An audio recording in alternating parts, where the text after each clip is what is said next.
channel. So today I'm going to be filming my birth story and I'm really excited to share it with you guys. So this is my fourth baby, so little Ember. So actually starts off a week before she was actually born. So on the Monday, on her due date, like late at night, I basically had like a false labour start, which I've never experienced before. So I thought I was in labour. We went to the birthing centre and everything, and it turned out it was a false start and kind of like a build up to the real thing. And then I continued to have like small contractions then for pretty much a week until she was actually born. So for any of you ladies out there that have had false starts, I completely understand them. So with my fourth, I couldn't believe it. I felt so embarrassed when I got there. And yeah, we basically went in thinking that I was in labour. Got to the birth centre, my contractions completely disappeared and I was examined as like 2 centimetres. So we went for a walk and everything. This is like at 3 AM then, so this is going into the Tuesday early hours of the morning, and everything died off and we ended up coming home. And then I ended up with 2 sleeps and nothing happening then, and she ended up being born a week overdue on the Monday. Didn't you? Yes. So yeah, it was crazy. That's my first like false start labour, and considering it was my fourth child, it was a little bit embarrassing, I can't lie. But the midwife that seen me was really nice, very reassuring. So so yeah, that happened, and then for the rest of the weekend it was just niggles. I had a sweep on the Thursday and then again on the Saturday, and she was finally born on the Monday. So yeah, she was a week over her due date, which is obviously just an estimate anyway. So then when the actual labour started and everything, it was late afternoon, early evening, started having contractions on and off. I thought they were Braxton Hicks. I've been suffering with Braxton Hicks for like literally the last month of my pregnancy, so just assumed it was that again. And then by about like midnight they started getting more intense, more regular and things. And I started thinking, oh, this is probably it then. So about 1 o'clock I got to bed, got myself ready and everything. I waited a couple of hours. Sorry, the little one has hiccups. Yes. Waited a few hours and then I came down and my partner was already awake. So yeah, he couldn't sleep either, because like once you've had a false start, you just keep thinking you're in labour all the time, and we both didn't get much sleep for the whole week, to be honest. We just kept thinking it was going to start and then you can't rest properly. Eating it. Yeah. I started timing the contractions and everything. So I do have my contractions app that I use, and I thought I would go through that and we can see how close together they were, because obviously now little one is 9 days old, so it's been a little while, but I've kept them all. So altogether I timed 30 contractions. So they started off about 30 seconds long and a few like 2 to 3 minutes apart, and they started becoming longer and more intense. So they were averaging about a minute, minute and a half, and they were coming like every 2 to 3 minutes. I went to the birth centre, I was checked, I was 4 centimetres. I had a little bit of gas in there. They put you in like a different room. So basically I wanted to have a water birth. So they put you in a room with like bed, and it's where you go when you first be assessed basically. So I was in there first, and yay! And she examined me after leaving me in there for a little while, just breathing through the contractions and everything. And I was 4 centimetres. Things were progressing quite quickly. I could feel it in my body, if that makes sense. So she did offer me gas and air while they were in the pool, and I remember using that. I am a lover of gas and air. With my toddler's birth, with Phoebe's birth, I did use a lot of gas and air, and I had like a huge gap in my memory and I couldn't remember like most of her birth. This time I do remember more, which is nice. I don't have actual footage for you guys because once again I was completely naked. So like, you know, my partner did take a few clips and everything, but obviously I'm not going to put on the internet because, you know, you can see everything. Yeah, so the pool's running, I got into the pool and everything, and I used like the pool for pain relief and my gas in there. And my partner was amazing again. It was the same place where I gave birth to my toddler Phoebe. and it was actually the same midwife as well, which was absolutely lovely, and she was also pregnant. So yeah, bless her. So that was really, really nice. And then I think I got to about 7 centimeters and I ended up coming out of the pool. I actually requested to come out this time, which, like, before I had to come out because I had to be checked. But this time I wanted to come out. It's all a little bit of a blur, to be honest, but my partner was saying that, Craig was saying that I was basically complaining of like really bad back pain and I wanted to come out and like lay down. They didn't have like official beds in the birth centre, but they have those things that they push together, you know, and they put like sheets on things, so I laid on that. I think they're like beanbags, is it? I don't know what you call it. But it's not like a proper hospital bed, it's like this flat, like cushioned area, I suppose.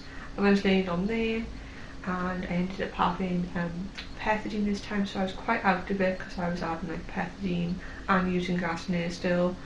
And I was about 7 centimeters at this point. And then my front waters just started trickling, but my back waters were taking a while. And my midwife at this point thought that it was kind of like slowing things down a bit, so she gave me like an internal examination, and that really popped my waters. So after being like in that pool a bit and using that as pain relief, I did come out, and Ember was born out of the pool. And yeah, so I got it. So the birth was very straightforward. So after coming out of the pool, having pethidine, coming around a little bit, she was then born a few hours later. Everything was quite straightforward. Again, I do have like a few gaps in memory. I'm a lover of gas in here, guys, and I used quite a lot of it. But yeah, it was very straightforward. So from like getting there to actually her being born, 5 or 6 hours. So my active stage of labour wasn't actually that long. And yeah, I just used the pool and gas and air for a while. I did have pethidine, like I said, which I apparently really like. So I was quite out of it for quite a bit of like the last like stage where you know, from about 8 to 10 centimeters. Well, that's when the pethidine really kicked in, which is probably a really good place to be able to have that. But after that then, like I said, the midwife did an internal examination, and she helped my waters, my back waters go. And then Craig said after that then they were really starting to come out, and then it was literally within like 10 minutes and the little one was born. So yeah, it was a lovely birth. The birthing centre, we really liked to go in there. And afterwards then I did stay in for about 6 hours, I think it was. So all of my other children have had their bowels open, so they've had like meconium poop at some stage during my labour, and I've always had to stay in for at least 12 hours. So my first daughter pooped on the way out, my second pooped inside, and I had to be like in the labour ward, like high risk unit. And then my toddler Phoebe also pooped on the way out, so I've always had to go to like labour ward afterwards and be monitored for that. And then, but with Ember, she's the only one that didn't have like the poop thing going on. And the midwives were amazing. So yeah, she was born, she was placed on me, and we had skin to skin for quite a while, which was absolutely lovely. I did have a little bit of trouble like birthing my placenta this time. The midwife did have to help it a bit. And I always opted to have the injection, so I did have a little bit of extra gas in there after she was born, just to help her come away. And yeah, everything was straightforward. I didn't have minimal bleeding and everything. There was no complications. I didn't have any stitches or anything like that. And we had nice cuddles when she was born, which was lovely. She did breastfeed a couple of times when she was born and have some colostrum, which I was really happy about. And then after that then, my partner Craig had skin to skin with her, and I got sorted out. And yeah, and then my partner came home then, because obviously we have a toddler and other children. So my toddler was being looked after by Grandpa and one of the aunties. So yeah, so my partner came home then and did a few things around the house and seen Phoebes and everything. So after that then, They just kind of left me with a little one. We bonded. I'd had a shower by this time and felt a little bit more alive. So I did end up deciding to bottle feed Ember exclusively. You bottle fed, don't you? Yes. Even though originally I was planning to like exclusively breastfeed her and everything. I will make another video about that just because I feel like it deserves its own video. So yeah, that'll be coming out soon. Oh yes.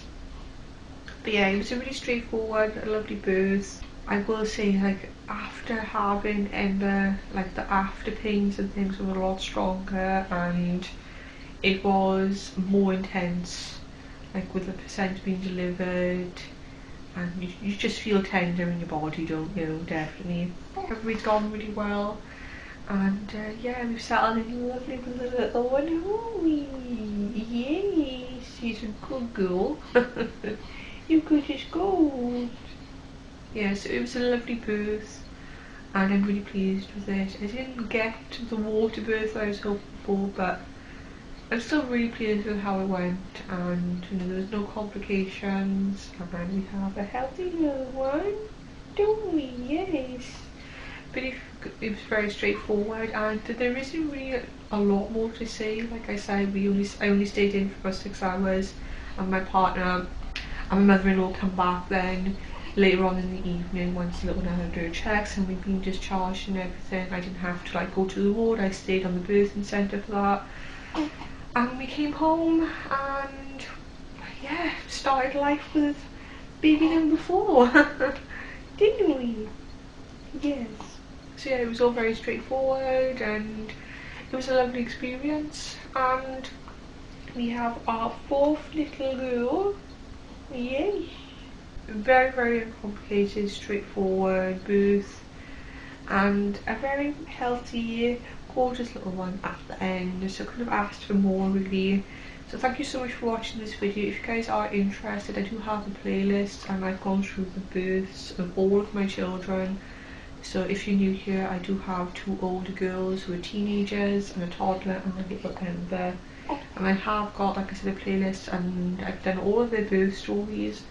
So yeah, if you wanted to like compare and or if you're expecting and that's why you're watching this video, then I do have other birth stories if that's something you're interested in. Yes. But thank you so much for watching this video. I really hope you did enjoy it. Thank you so much for supporting my channel. If you're a returning subscriber, I really appreciate it. And if you're new, then welcome. And I hope you're enjoying my content. So before I go, I had to quickly show you her outfit. Look how gorgeous this is, guys. It's this cute little jumper that he's got on.